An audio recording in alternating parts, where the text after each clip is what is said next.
Tant qu'on est dans le verbal et dans l'échange, on peut toujours se trouver des excuses, on peut toujours masquer la réalité. On mesure la capacité d'un groupe à se réorganiser, à changer d'avis et à le faire de manière coordonnée, pas dans le chaos, mais de manière au contraire très précise. Mais n'oublions pas les hommes, c'est-à-dire avec des gens qui sont sereins, qui travaillent convenablement, qui sont contents de venir au boulot. Le plus important, ce sont les hommes, ensuite ce sont les méthodes et enfin ce sont les outils. Ça donne une réponse à un des besoins que j'ai en ce moment en fait. C'est qu'avec le Covid, je ne peux pas aller chez certains clients. Parce qu'on fait Power Apps et Power Automate derrière pour utiliser 3 outils. Je reviens dans une minute. Bonjour, je m'appelle Olga, je suis consultante chez SmartView. Aujourd'hui, l'équipe travaille sur un grand projet de mesure de la transformation agile avec Power Platform. Les outils de la Power Platform ont permis aux équipes SmartView et Sequoia d'aller au bout du projet de la mesure de la transformation agile. Et tout ça va servir à quoi? Tout simplement, faire de très bons produits, de qualité. Permettre d'avoir une mesure qui est indiscutable et donc qui va être une bonne base de discussion. La capacité de l'entreprise à changer de cap, à réagir, à s'adapter à un nouveau marché, à une nouvelle concurrence. Rien que ça en soi, il y a un retour sur investissement. Récemment, on a eu l'occasion d'expérimenter ça chez un de nos partenaires et je vous propose aujourd'hui de découvrir la vidéo sur le sujet. Sincèrement, c'est un projet qui a franchement l'adhésion. Et cette aventure, on a envie de la partager avec nos clients, avec nos équipes. Je vous retrouve juste après la vidéo. À tout à l'heure.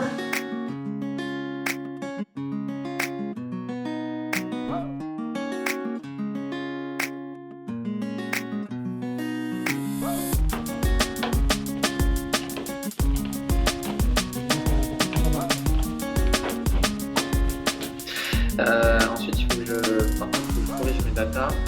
Nous, l'idée qu'on a, c'est cet outil, c'est un élément qui va nous donner une espèce de graduation sur un certain nombre d'aspects de l'agilité, sachant que l'objectif, c'est pas de l'agilité, c'est plutôt la production de la valeur de l'entreprise, et qui va nous permettre, à l'aide de compléments de diagnostic, d'entretien, de préconiser un certain nombre d'axes d'amélioration.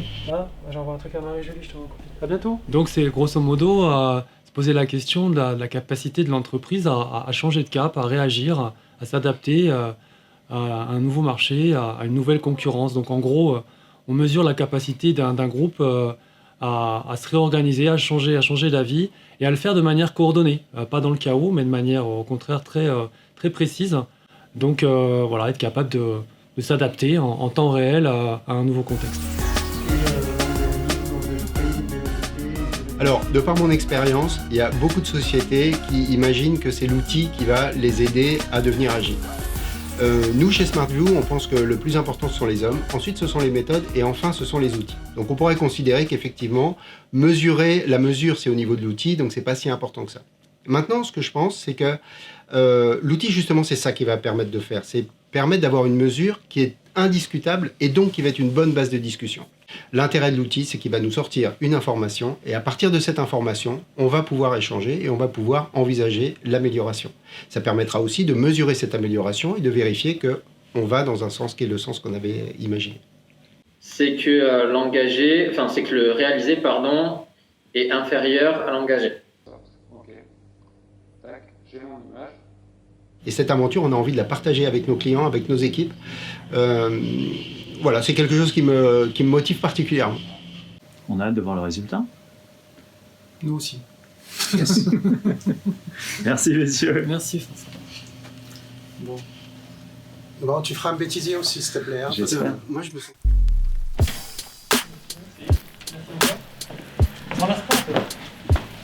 Alors, quand on parle d'indicateurs agiles, ce qu'on voudrait, à terme, c'est un outil qui nous permette de recueillir un certain nombre d'indicateurs. Bien entendu, le produit en lui-même n'est pas autosuffisant. Ce qu'il faudrait, c'est avoir un certain nombre d'indicateurs qui nous permettent de poser les bonnes questions et de rendre, les échanges avec les équipes plus optimisés. Bonjour à toutes, bonjour à tous, ceux qui sont avec nous et ceux qui sont en visio. On est là pour la réunion de lancement du projet indicateur agile. Et donc là, j'ai partagé mon écran pour vous montrer un petit peu les premiers jets en termes de maquette et de story mapping liés au produit. Nous, ce qu'on souhaite avec cet outil qu'on a appelé indicateur agile pour le moment, c'est de pouvoir se connecter à une infrastructure de suivi de projets agiles, type Jira par exemple, et de recueillir déjà énormément d'informations, les consolider, les présenter à l'aide de BI, et du coup, par la suite, orienter nos questions par rapport aux indicateurs qu'on voit, les choses qui vont, qui nous alertent, etc. Et avoir du coup cet aspect diagnostic beaucoup plus réduit et optimisé. Ça va jusque-là pour tout le monde? Parfait. C'est clair. Super. Alors, ce que je vous montre ici, c'est la première maquette donc, du produit. Bien sûr, on parle d'indicateur de l'agilité, mais le projet lui-même se déroule de façon agile, c'est-à-dire la maquette qui est là est censée vivre, bouger en fonction des retours de l'ensemble de l'équipe autour de la table et de la visio, mais également c'est censé aussi surtout vivre en fonction du feedback de nos partenaires et de nos clients qui vont dans un premier temps tester le produit avec nous en cours de préparation-production, mais même beaucoup plus tard, une fois le produit mis en ligne et mis en service, on continuera à recueillir du feedback de nos partenaires et clients pour justement adapter notre produit aux besoins de ces derniers. Mais du coup, Yacine, est-ce qu'on peut apporter un peu de dynamisme à ce rapport, par exemple en pouvant alimenter les données avec d'autres données qu'on pourrait récupérer du terrain? Typiquement avec un formulaire Power Apps, par exemple.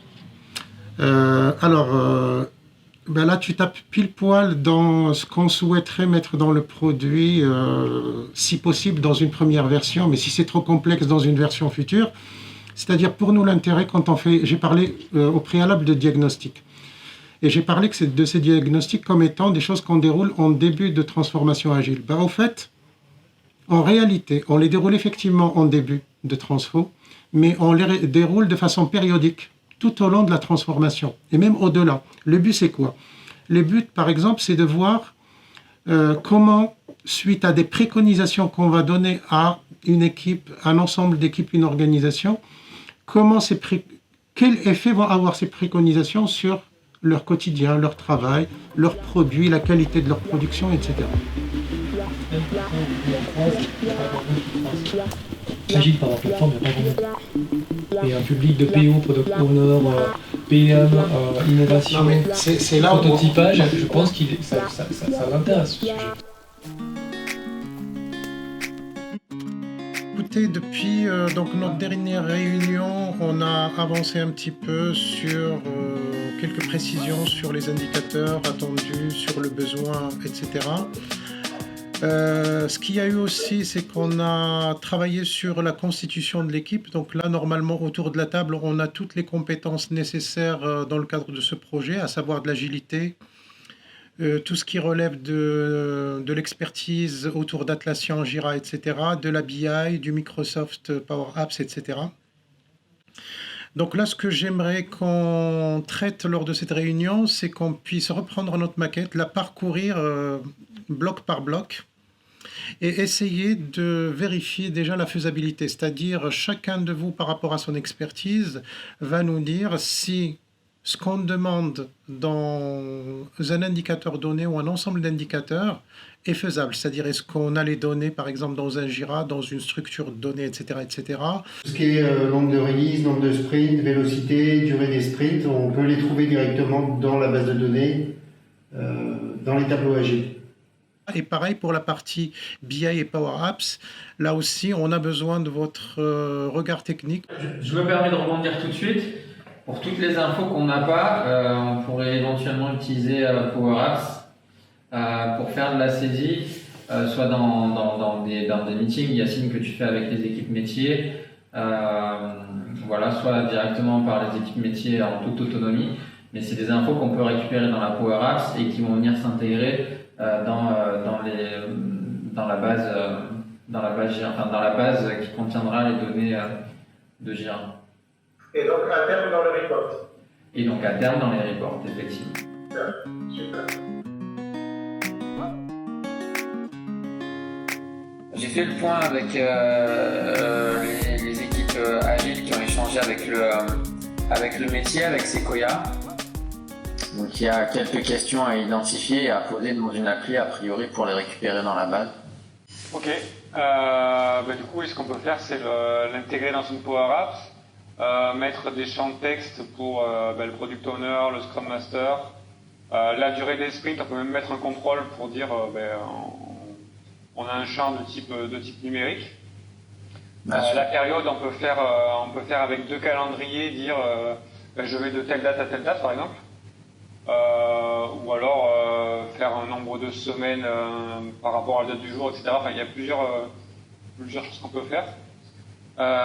Et après, pour ce qui est satisfaction des clients et morale des équipes, on a des champs de type rating. Donc on va avoir 5 étoiles et l'utilisateur va sélectionner de 1 à 5 étoiles sa satisfaction ou son moral. Donc c'est assez simple à appréhender. Et après, on peut le brancher directement sur la base qui va être consommée par le rapport Power BI. Donc pas de contraintes techniques, en tout cas, à la réalisation de ce formulaire. Est-ce que cette application elle a vocation à être utilisée sur PC ou plutôt sur téléphone? Est-ce que c'est des remontées qui vont venir du terrain, par exemple, d'utilisateurs nomades, ou alors est-ce que c'est quelque chose qui est fait dans des réunions plutôt de type bureau, et là, on a plutôt intérêt à faire quelque chose en mode écran d'ordinateur? Plutôt en mode écran d'ordinateur, effectivement, ce sera des réunions de type bureau.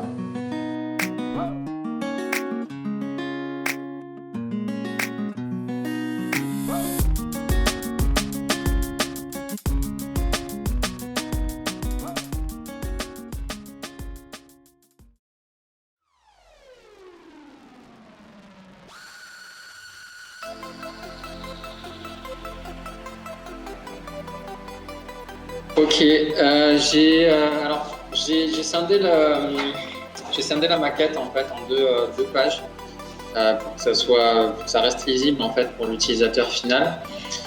Et j'ai utilisé les techniques de zonage à l'intérieur de la première page, là aussi pour faciliter la lecture. Donc j'ai décomposé en une partie équipe, une partie planification et une partie engagement. Donc c'est 3 des items qui étaient présents dans la maquette. Et à chaque fois, j'ai mis une jauge d'évaluation. Donc c'est ce qu'on doit regarder en premier.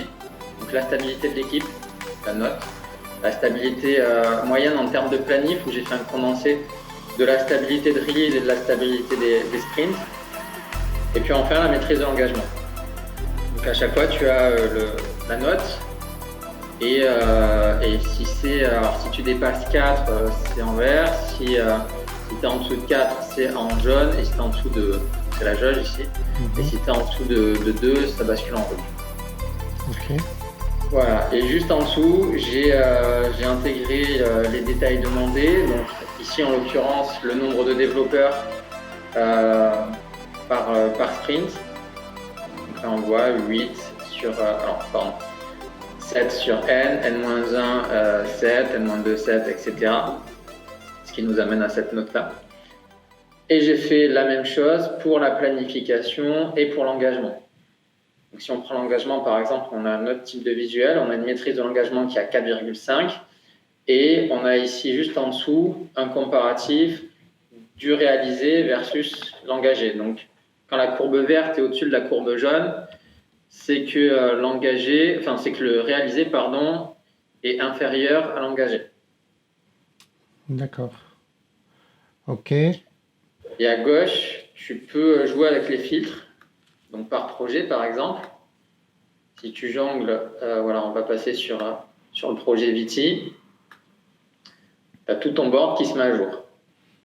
Ce que j'ai oublié de préciser dans cette première partie, mais on la retrouve dans les deux, c'est qu'évidemment, il y a les deux notions de PO et de Scrum Master qui sont vides puisqu'elles doivent être alimentées à partir de Power Apps. Ok. Donc là, on appuie juste sur les données de la base. Très bien. Okay. Et ensuite, on a toute la partie production de valeur et gestion des anomalies. avec toujours le même système de jauge. Alors si on a trop, on pourra changer un petit peu les visuels, hein, mais ça reste assez clair. Et toujours la même logique. Donc voilà, le respect des priorités, la qualité de backlog, et puis juste en dessous la gestion des anomalies avec le nombre, et le lead time bloquant, le majeur et mineur. Voilà, avec cette fois-ci pour le coup un système de couleur inversé puisqu'on est plutôt dans le vert quand on est sur des délais très courts. Et on tend vers le rouge quand on est sur des délais longs. Super. Bah écoutez, bravo les gars. Enfin les gars et les filles, hein. Le terme gars c'est général. Je suppose que toutes les données, enfin les indicateurs qu'on a là sont des indicateurs obtenus sur notre jeu de démo. Oui, complètement. Ouais, d'accord. Bon là maintenant l'étape suivante, bah déjà bonne nouvelle, on a, je vous avais dit la dernière fois qu'on avait contacté quelques partenaires qui avaient montré des signes d'intérêt pour ce qu'on est en train de faire. Bah, on a déjà l'autorisation d'accéder aux données de notre partenaire, donc Sequoiasoft. Alors juste pour ceux qui ne connaissent pas Sequoiasoft, c'est un éditeur dans le monde de l'hébergement, la restauration et le spa et le camping. Et c'est une structure qu'on a accompagnée il y a à peu près 2 ans. Et sachant qu'on continue à accompagner aujourd'hui encore d'autres entités du groupe. Et justement, ils nous ouvrent leur infra pour qu'on puisse justement tester notre outil et le tester sur des vraies données. Génial. Donc du coup, donc là j'ai tout ce qu'il faut, j'ai le contact chez eux pour qu'ils vous donnent tous les paramètres, etc. pour connecter l'outil à l'infrastructure et commencer à tester sur des données terrain. Donc vous me dites quand vous êtes prêt et on lance la phase bêta sur le produit. Bah écoute, je pense qu'on peut y aller. Hein. On peut y aller ? Okay. Good, très bien.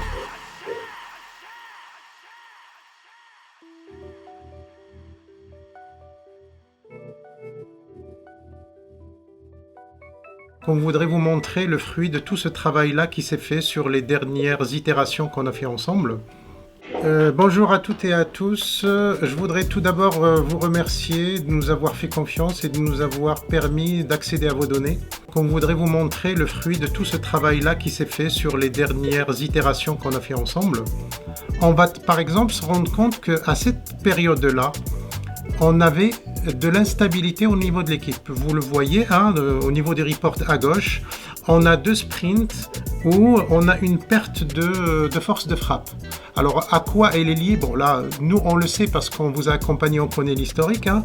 À cette époque-là, il y avait effectivement un certain nombre d'absences liées à des congés, mais aussi, il y avait certaines personnes qui étaient affectées sur d'autres sujets, notamment de la résolution d'incidents, etc. D'ailleurs, si on bascule sur la deuxième page d'indicateur, on le voit nettement que cette même période-là, sur ces 2 sprints en question, on a une recrudescence d'incidents. Bien entendu, si l'équipe ou une partie de l'équipe passe du temps sur de la résolution d'incidents, il passe moins de temps sur de la production de features, de nouveautés, d'évolutions, de nouvelles fonctionnalités. Donc vous voyez, hein, l'idée c'est pas juste un indicateur donné comme ça, mais essayer d'avoir plein d'indicateurs, les analyser sur une période donnée, pouvoir éventuellement comparer les données d'une période sur une autre, pour en tirer vraiment des conclusions pertinentes. Et l'idée de ça, c'est là, on l'a fait en mode retour vers le passé. Bah, au fait, l'objet de cet outil-là, l'objectif de cet outil-là dans le futur, c'est plutôt de le mettre en place sur une instance Jira par exemple, regarder les indicateurs du jour et en fonction de ces indicateurs, donner des préconisations à l'équipe, au management, à l'organisation. Et ces préconisations, bien entendu, on espère qu'elles vont impacter ces indicateurs et du coup impacter la vie de l'équipe, la vie du produit et surtout la production de valeur de l'organisation tout entière. Le bilan qu'on peut faire avec Sequoia, c'est que les outils de la Power Platform ont permis aux équipes SmartView et Sequoia d'aller au bout du projet de la mesure de la transformation agile. L'utilisation de Power Apps a en effet permis de créer de manière simple et rapide une application sur laquelle s'appuient désormais les métiers dans leur rituel agile. Le moral des équipes, la satisfaction des clients utilisateurs sont désormais captés, stockés, puis réutilisés dans le reporting produit grâce à Power BI. La dimension self-service de ces outils leur a aussi permis de faire les réajustements nécessaires au fil de l'eau en toute autonomie. Au-delà des aspects techniques, et comme vous avez pu le voir, cet outil de pilotage nous a permis d'identifier rapidement des axes d'amélioration dans leur pratique agile qui étaient déjà de très bonne qualité. Quelques semaines de travail en commun ont permis de tirer vers le haut les indicateurs et obtenir un niveau de satisfaction générale encore plus élevé. Concernant la suite, nous sommes déjà en train de travailler à leur demande sur de nouvelles évolutions qui incluront cette fois Power Automate. Une mise en place d'alertes basée sur des données issues de la Power Apps est notamment envisagée. Ce travail autour de la mesure de l'agilité, c'est un travail qui nous permet de réunir toutes nos forces, toutes nos compétences. Et donc ça nous conforte dans l'idée qu'on a eu raison de s'associer, j'irai jusque-là, d'associer nos compétences, d'associer nos valeurs, d'associer nos forces. Et donc ce que j'espère, c'est que ce que l'agilité fait à l'intérieur, ça se verra à l'extérieur. J'espère que la vidéo vous a plu. Si vous avez des questions, nos consultants seront disponibles toute la journée pour vous répondre. Quant à moi, je vous dis à très bientôt. Et l'agilité, ça reste une valeur sûre dans un monde complexe. Donc nous, on construit avec nos clients une entreprise au service de nos clients, avec une expertise sur les outils, ça a été dit, méthodologique. Mais ce qui nous différencie probablement de la concurrence, c'est qu'on aime nos clients.